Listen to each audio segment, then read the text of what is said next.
Hey you guys, so today I'm finally planting things up around our pond area, and every year I tell myself that I will do that before the beginning of July, and every year it does not happen. And it's okay. I've come to accept it that I do not have time before July to do anything in this area. But the good news is that all of the annuals that I bought for this space are actually 50% off in all of our local nurseries.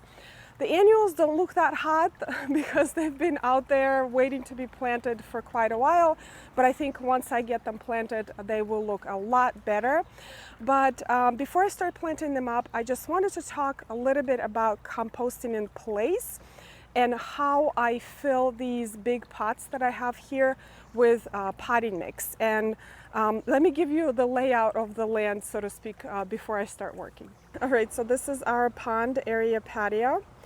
And just wanted to point out that it rained about an hour ago, so all of the cushions are completely soaked, but they will dry out shortly.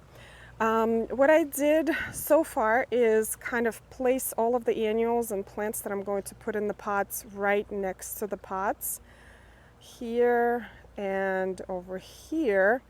And all of the elephant ears that you see here, except for one, I overwintered. And some of them I overwintered for years and years. And one more thing I wanted to show you before I get started is this beautiful water lily that bloomed. This is the second one this season. And every time they bloom, they are just so magical. I want more. It's starting to close right now. They actually close in the afternoon. But isn't that beautiful? All right, before I start planting things up, I wanted to talk about how I'm filling these pots with potting mix. I have a lot of pots here and they're actually very large, and it would require probably 4 large potting mix bags to fill each one of these. So what I have been doing instead is filling half of them with weeds and mulch, and it has been working amazing. And some people would call that process composting in place. And actually I made a video almost exactly a year ago in this exact spot, probably wearing exactly the same thing, filling these 2 containers with weeds and mulch, layer by layer, more weeds and a little bit less mulch. So the weeds are your greens and mulch is your browns. That's how you make compost. And yesterday I emptied these 2 pots and it made the most beautiful compost in my garden. And what I did is just spread it elsewhere in the garden, and I refreshed these containers yesterday. So what I did, I started the process all over again. Just placing some weeds, a little bit of mulch, weeds, a little bit of mulch, and then the top half I filled with a regular potting mix. So this method works great for large pots like this. For smaller pots, I usually fill them up with potting mix entirely. And I remember when I used to fill large containers like this with some plastic pots or plastic bottles or styrofoam beans on the bottom to save on potting mix. But making compost is just so much better for your plants, for your garden.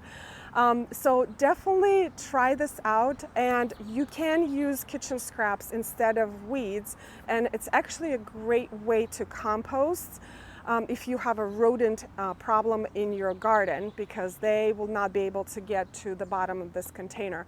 So definitely give this a try. It makes amazing compost and quite fast actually. So what I'm going to do next is just plant it all up and give you a quick tour.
you guys it's all done.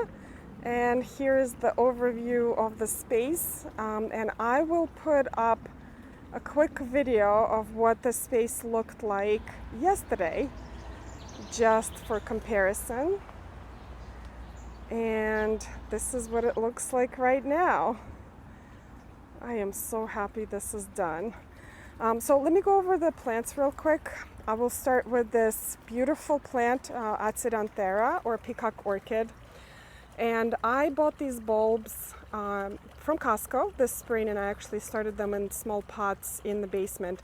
They were beautiful from the get-go. The new growth is maroon color. And then when they start growing, they have these beautiful strappy leaves. And even if it wasn't a blooming plant, I just love this texture. And then the blossoms are these exotic looking flowers, and they are fragrant, and I don't even know how to describe the fragrance. It's very unusual, very easily grown from bulbs, by the way.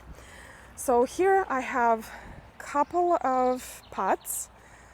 This is Helychrisum, white Bacopa, and endless illumination Browalia.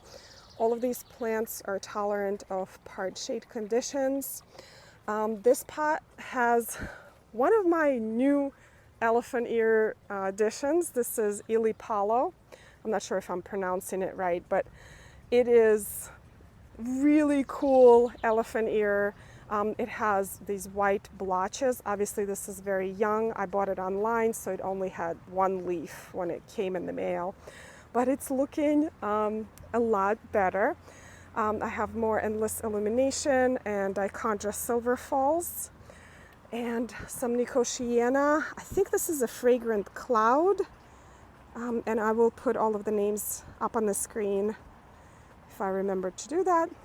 Now this Gardenia right here, look at that. I bought this plant as a tiny little plant from a grocery store, and now it is enormous. And it's beautiful. I love it. The fragrance is incredible when we're sitting out here at night. It is just like nothing else. And I've bumped it up to a bigger pot last fall. I fertilized it with acidic fertilizer, and it's loving its life. And now on to the big pots here. The large plants that you see here are Colocasia esculenta, or elephant ears, and I have been overwintering these particular plants, I don't even remember for how many years. So underneath we have Streptocarpella. This one I also overwintered, and I actually took cuttings of this. It's actually very easy to propagate. It gets very big. This is a Plectranthus and more fragrant cloud Nicotiana. That strappy leafed plant right there is actually flax. I think it's silver streak, but I'm not sure. I bought it a while ago. Again, I have been overwintering it for many years, and so is this begonia here. Also has been overwintered. And over here in the back, I have hydrangeas. These two are limelights, and this is limelight prime. And I have been enjoying them in these pots, but I think it's time to plant them out in the ground because it's starting to get tight in there. I know they're gonna get a lot bigger, but they've survived here a number of winters now, and we had really harsh winter this past winter with 2 Arctic blasts, and they're doing great. They're starting to bloom. I'm just trying to show you the size of the pots. I hope you can see that. That is pretty much what they need to be successful as a pot planting. But over here we have another beautiful elephant ear. This is Aloha, and it's nearly black, kind of bronzy foliage. Again, overwintered. Just love this plant. And here we have Heart of the Jungle. I overwintered this elephant ear in a pot instead of corms, and look at this. Look how lush this plant is. I love this one. Then there's more Browalia, endless illumination, more Nicotiana. This Ballota right here, I am loving this plant. So grew Ballota, and it was a silver one. This is a variegated variety. So interesting. And this elephant ear right here is Hawaiian punch, and it has beautiful red stems right there. It's supposed to get really big. Then we have black and bloom salvia with Helychrisum, another Aloha elephant ear with some Dichondra silver falls. And this little salvia, I don't know what it is. It didn't have a label, but I just love the little flowers. They're so delicate. And I planted up a whole little pot right here with the same salvia. And here I have my Mojito elephant ear with some euphorbia that I overwintered as well. So I would say 80% of these plants are all of the plants that I already had. So all I had to buy are the annuals, and this planting is complete. Oh, actually I forgot to show you here. This little spot right here, I had a lot of elephant ear babies that were left in pots. I didn't want to throw them away or put them on compost, so I decided to just plant them in the ground and see how they do. Now I have, over here I have my coffee cups, which I also love. I love this elephant ear, the way it collects water when it rains. I have another Plectranthus here. This is Mona Lavender. It will bloom later in the season. But I didn't really have a color scheme in mind, but what I wanted to include are a lot of white flowers, because a lot of times we spend our evenings here, so to have the beautiful white flowers that kind of sparkle at night is just perfect. Alright you guys, this is it for today's video. I hope you got some inspiration as for some plantings, and also maybe you can try some composting in place and see how it works for you. Anyway, thank you so much for watching today's video. I hope you enjoyed it, and I will see you in the next one. Bye.